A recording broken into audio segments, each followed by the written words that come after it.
छोटा सा कॉल आ गई थी जिसकी वजह से मैं अभी कॉल की। तो पहला जो पॉइंट था मैंने आपको बताया कि क्यूबन क्राइसिस हुए थे, क्यूबन मिसाइल क्राइसिस, जिसको यूएन ने ही रोका था। अगर नहीं रोकता तो एक वर्ल्ड वॉर वेज हो जाती और उससे बहुत ज़्यादा डिस्ट्रक्शन या एनाइलेशन होती। क्यों?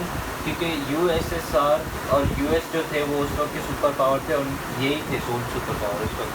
तो अगर ये दोनों आपस में लड़ते तो पूरे वर्ल्ड को ही डैमेज होता। तो वर्ल्ड वॉर 3 का आप यहाँ से कह सकते हो कि हमने उसको यूएन ने ये प्रिवेंशन।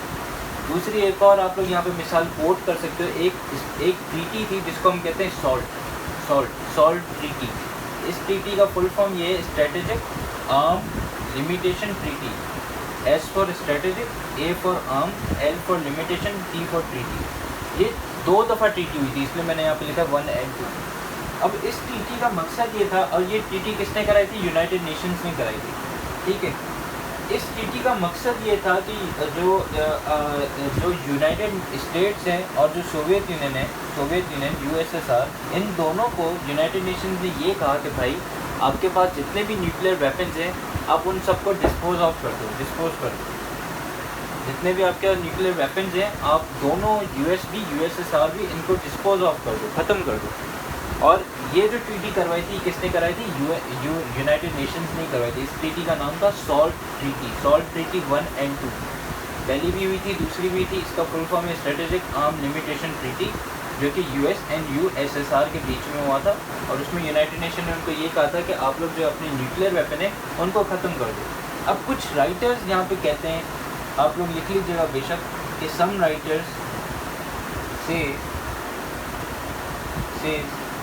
कि अराउंड 15,000 वेपन्स जो थे न्यूक्लियर के वो डिस्पोज ऑफ किए गए थे। 15,000 न्यूक्लियर वेपन्स, और इन 15,000 न्यूक्लियर वेपन्स की इतनी कैपेसिटी थी कि ये पूरे वर्ल्ड को 10 टाइम्स ख़त्म कर सकते थे। तो ये दूसरा पॉइंट था जिसको आप लिख सकते हो। एक ट्रीटी करवाई थी यूनाइटेड नेशन ने जिसका नाम था salt strategic arm limitation treaty 1 and 2। और उसमें आप ये लिख सकते हो कि ये जो है यूएन ने कराई थी और उसमें इन्होंने इसके न्यूक्लियर वेपन्स को डिस्पोज ऑफ किया था और ऑलमोस्ट 15,000 न्यूक्लियर वेपन्स डिस्पोज हुए थे, जो कि 10 टाइम्स जो है वर्ल्ड को तबाह कर सकते हैं। तो ये था पहला पॉइंट, वर्ल्ड वॉर 3 को यूएन ने प्रिवेंट करा। आप इसमें ये लिख सकते हो। दूसरा सक्सेस जो है यूनाइटेड नेशंस का, जो दूसरा सक्सेस है यूनाइटेड नेशंस का, वो ये है कि इनके पास 2 सब ऑर्गन हैं। एक है WHO, जो आप सबको पता है, वर्ल्ड हेल्थ ऑर्गेनाइजेशन, और दूसरी है फूड एग्रीकल्चर ऑर्गेनाइजेशन। इन दोनों में मैं लिख लेता हूँ बेशक। एक है world health organization, WHO world health organization, दूसरी FAO फूड एग्रीकल्चर ऑर्गेनाइजेशन। ये है, ये 2 ऑर्गेनाइजेशन इनके पास है, यूनाइटेड नेशंस के पास, ठीक है। अब इन दोनों का काम क्या था? इन दोनों का काम ये था कि ये लोग जो हैं, ये दोनों ऑर्गेनाइजेशन मिलके 2 चीज़ों को पूरे वर्ल्ड में ख़त्म करेंगी। वो 2 चीज़ें कौन सी थी? एक थी फेमाइन और दूसरी थी डिजीज़। फेमाइन क्या होता है? फेमाइन मतलब हंगर। फॉर एग्जांपल मैं कहूँ, अल्लाह माफ़ करे, कि Pakistan is under the threat of famine, कि भाई मैं, फेमाइन का मतलब होता है हंगर। आपको जब खाना नहीं मिले या आपके पास इनफ फूड नहीं हो तो उस कंडीशन को हम कहते हैं फेमाइन।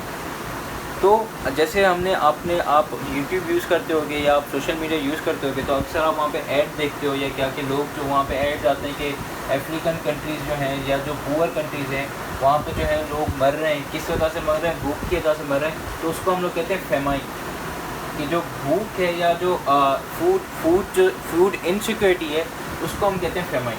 तो वर्ल्ड हेल्थ ऑर्गेनाइजेशन और फूड एग्रीकल्चर ऑर्गेनाइजेशन, ये दोनों मिलके इस फेमाइन को भी ख़त्म करती है और जितनी भी वर्ल्ड वाइड डिजीज़ हैं उनको ख़त्म करती है। डिजीज़ कौन सी? जैसे भाई पोलियो हो गया। पोलियो तो पाकिस्तान में अल्हम्दुलिल्लाह अभी तक है, लेकिन वर्ल्ड वाइड अगर आप देखेंगे तो ये ख़त्म हो चुका है, लेकिन पाकिस्तान में अभी तक है। पोलियो हो गया। अगर आप करंट सिनेरियो की बात करो तो उसमें कोविड लिख लो, कोविड-19, ठीक है। तो ये 2 ऑर्गेनाइजेशंस हैं जो कि फेमाइन और डिजीज़ से लड़ती हैं, इन दोनों को ख़त्म करती हैं। और अभी तक इनका जो रिकॉर्ड है वो यही है कि इन्होंने ऑलमोस्ट फेमाइन जो है उसको ऑलमोस्ट इन्होंने कट ऑफ कर दिया है, फेमाइन को ऑलमोस्ट कट ऑफ कर दिया। लेकिन ये है कि डिजीज़ जो हैं उन पे भी WHO काम करती है। आप उसकी स्टेटमेंट सुनते हैं, जैसे डिफरेंट वैक्सीन उसने दी हैं। अगर वैक्सीन देती भी है तो वैक्सीन की डिस्ट्रीब्यूशन जो है वो WHO करवाती है। जैसे फॉर एग्जांपल कोई पुअर स्टेट है जिसके पास इतने पैसे नहीं हैं तो वो वैक्सीन अफोर्ड कर सकते हैं, तो उसको WHO फ्री में देती है। तो ये इसकी एक और सक्सेस है कि WHO और FAO जो इसके सब ऑर्गन्स हैं या सब ग्रुप्स हैं वो मदद करती हैं फेमाइन और डिजीज़ को ख़त्म करने में। तो ये इसका एक और सक्सेस है जो कि आप लोग लिख सकते हैं। अब इसका एक बड़ा इम्पॉर्टेंट सक्सेस पॉइंट है, बड़ा ज़बरदस्त पॉइंट है, ये काइंडली समझिएगा। इसको मैं आपको समझाता हूँ कि इसमें यूनाइटेड नेशंस ने एक काम किया था, शायद आपको ये नहीं पता हो। ये तो वर्ल्ड हेल्थ ऑर्गेनाइजेशन और ये को पता हर किसी को होती है, लेकिन ये शायद आपको नहीं पता हो, मे बी।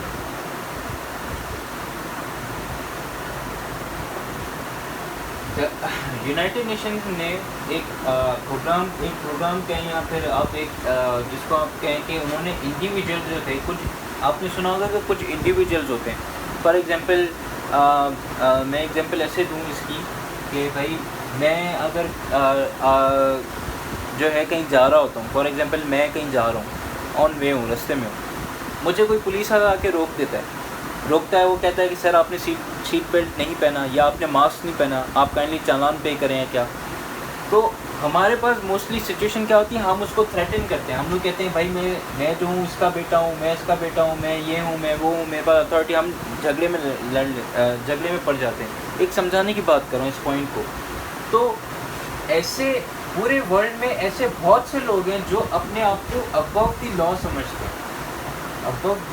समझते हैं, ऐसे बहुत से लोग हैं जो अपने आप को अबव द लॉ समझते हैं। वो ये समझते हैं कि पुलिस या अथॉरिटीज़ जो है हमें कुछ नहीं कर सकती, अबव द लॉज, और ऐसे हैं।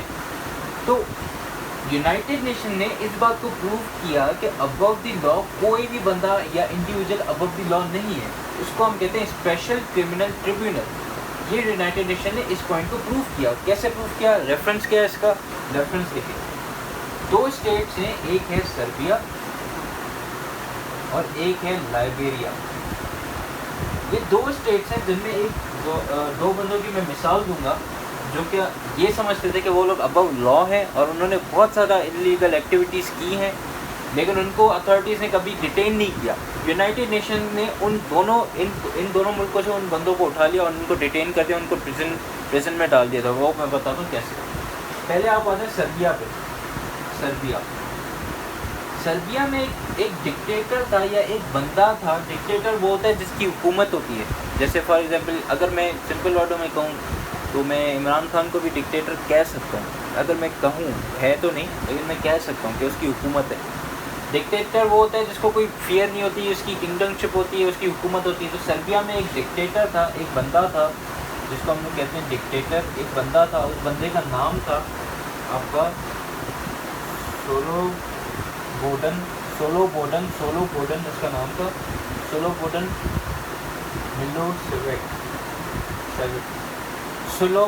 मिलोसेविक इसका नाम था। मिलोसेविक भले नहीं, सोलोबोडन से याद करें, सर्बिया का डिक्टेटर।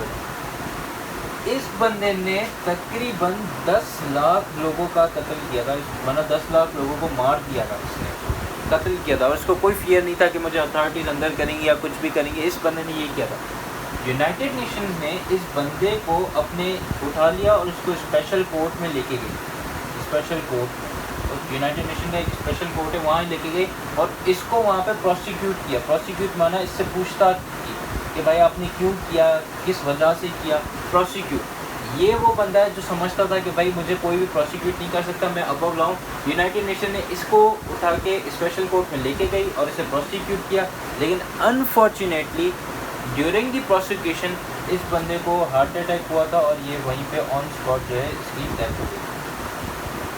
लेकिन ये आप मिसाल लिख सकते हैं कि स्पेशल क्रिमिनल ट्रिब्यूनल की मदद से यूनाइटेड नेशन ने जो है उन बंदों को पकड़ा जो ये वो समझते थे कि वो अबव द लॉ हैं। और वो बंदे कौन हैं? उनकी एग्जांपल पहला था सर्बिया से, और मैंने आपको बताया वो कौन था? सोलोबोडन था, जिसने 10 लाख लोगों को मारा।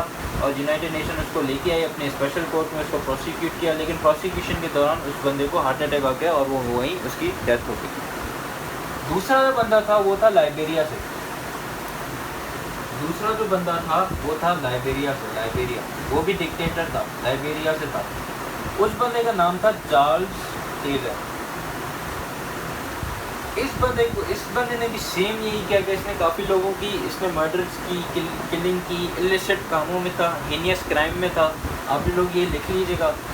फिर क्या हुआ कि यूनाइटेड नेशन ने इसको भी लेके गए, कहाँ पे, स्पेशल कोर्ट में, इसको भी स्पेशल कोर्ट में लेके गए और इसकी भी प्रोसिक्यूशन की। इसकी प्रोसिक्यूशन करने के बाद यूनाइटेड नेशन ने इसको 50 ईयर्स इम्प्रिजनमेंट सुना दी। इम्प्रिजनमेंट का मतलब है कि इसको जेल की सज़ा सुना दी कि भाई ये बंदा 50 साल तक जेल में रहेगा। तो यहाँ से इसकी दूसरी सक्सेस ये है कि ये यहाँ से ये प्रूव कर रहा है कि कोई भी इंडिविजुअल अबव द लॉ नहीं है, सारे जो हैं वो बिलो द लॉ हैं। और इसमें ये दो एग्जांपल आप लोग कोट करेंगे, ये इसकी दूसरी सक्सेस है। थर्ड सक्सेस है, WHO भी मैंने आपको बताई, वर्ल्ड वॉर 2 भी मैंने आपको बताया, थर्ड सक्सेस मैंने आपको ये बताई। और चौथी जो इसकी लास्ट सक्सेस जो मैं कहूँगा, चौथी सक्सेस जो है वो है NPT। NPT क्या है? NPT एक ट्रीटी है, इसका नाम है नॉन प्रोलिफरेशन ट्रीटी। ये किसने दी थी? यूनाइटेड नेशंस ने दी थी।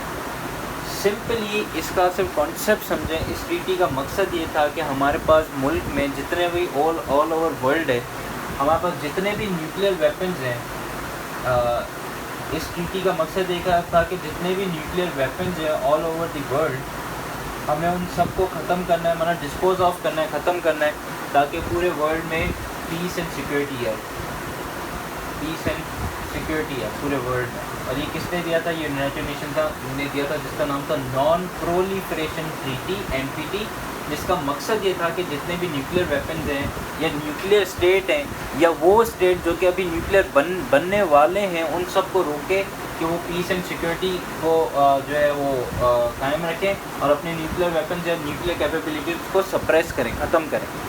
अब नॉन NPT एक समझे, जैसे फॉर एग्जांपल जैसे मैंने आपको यूनाइटेड नेशन बताई ना कि यूनाइटेड नेशंस के मेंबर हैं 193, तो NPT भी एक ग्रुप है कि भाई कोई भी स्टेट आके ज्वाइन कर सकता है, लेकिन कुछ स्टेट ज्वाइन नहीं करते। जैसे इंडिया और पाकिस्तान है ना, इंडिया और पाकिस्तान ने इसको NPT को एक्सेप्ट नहीं किया है, इन्होंने इसको ज्वाइन ही नहीं किया। ये अभी तक दोनों न्यूक्लियर स्टेट हैं, अभी तक अपने न्यूक्लियर वेपन्स की वो कर रहे हैं, वो प्रोटेक्शन। और वो क्यों कर रहे हैं? वो इसलिए कर रहे हैं कि इंडिया और पाकिस्तान को एक दूसरे से थ्रेट है, तो ये NPT का हिस्सा है ही नहीं। अब ईरान पे जो सैंक्शंस लगे ना, उसका एक रीज़न अभी आपको बताता हूँ, ईरान रिलेशंस करवाऊँगा। तो ईरान के जो सैंक्शन लगे थे ना, वो इसलिए ही लगे थे, ईरान ने क्या किया था कि ईरान ने NPT को साइन कर ली थी, इस ट्रीटी को साइन कर ली थी। ईरान ने बोला भाई मैं साइन करता हूँ। साइन करने के बाद ईरान ने इस ट्रीटी में से विड्रॉ कर दिया था। विड्रॉ जो किया तो US ने इसके ऊपर सैंक्शंस लगा दिए और इसके ऊपर ये इल्ज़ाम लगाया कि भाई इसने विड्रॉ किया, और विड्रॉ इसलिए किया कि यह न्यूक्लियर वेपन या न्यूक्लियर उसको अपनी कैपेबिलिटीज़ को बढ़ाएगा। तो ये था इसका चौथा एंड लास्ट सक्सेस जो मैंने आपको कराया। तो इसके सक्सेस एंड फेलियर